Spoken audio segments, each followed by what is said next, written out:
Hi there, I'm Andrew Goetz. I'm Matthew Malin. We're Malin and Goetz. These are dogs, Bob and Junior. And we'd like to welcome you to our store in Chelsea, in New York. Come on in.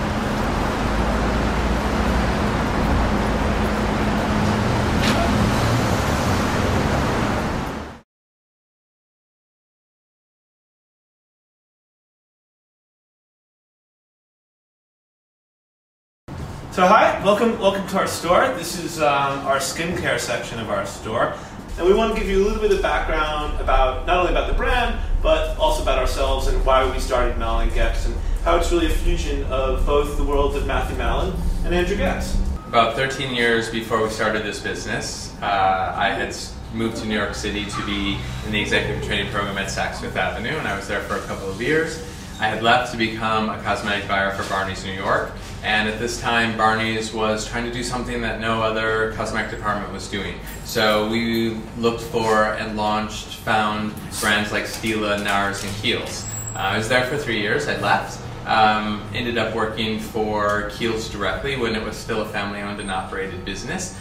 About 6 years later, the company was sold to L'Oreal. I left. Ended up working for Prada for a couple of years, who was in development of their own skincare range and some fragrances for Jill Sander and Helmut Lang. And a few years after that, ended up writing a business plan for Malin & Goetz with Andrew. My background is design. I was the marketing director for Vitra, which is a Swiss-based furniture manufacturer out of Basel, Switzerland.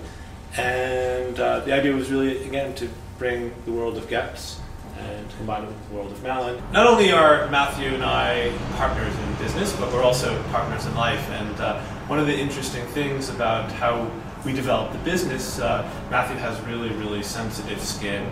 And I was really just pretty much an average guy. I used a bar of soap to wash my hair, wash my face, shave. And Matthew would always bring products home from his various places of work. And I began to use products that were much better, and I began to see results. However, one of the biggest problems was it was a little intimidating, it was really confusing, and there was a lot of unnecessary steps in a lot of products. And so what we tried to do is really to simplify and modernize our brand so that it was really efficacious, really easy to use, and most importantly, really great for people with sensitive skin. I had been exposed to so many different things, and at the same time, I'm very dry and really, really sensitive. I suffer from rosacea, eczema, seborrhea, and so we thought, well, if we were going to combine these two worlds, maybe we should start in a place that really filled yet another void in the marketplace, and that was that for sensitive skin. Somebody who really had a lot of sensitivities but could walk into our space and choose anything off of the shelf and be able to take it home and use it no matter what their skin type was. And really one of the most important things about what we've tried to do is we've tried to make skincare uncomplicated and really go back to the idea of an apothecary where things were a little bit more simple and things are very efficacious and they worked whether you're a woman or a man.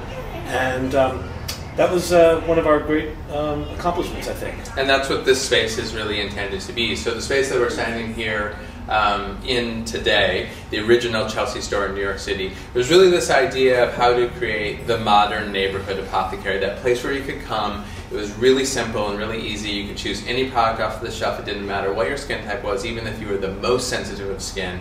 Take it home and use it just like you would have 100 years ago. You'd have walked in, said to the chemist, either Malin or Goetz, my scalp itches, we would went to the back, mix something up, slap a label on it. This is what you do, this is how you use it, take it home. When you need more, you come back. And that's really what this was intended to serve or to do, was to be sort of the neighborhood modern apothecary, everything appropriate for sensitive skin. And that we were doing something that was family owned and operated like all the apothecaries 100 years ago. Something that people could touch and feel and be connected to, and something that was hopefully really special.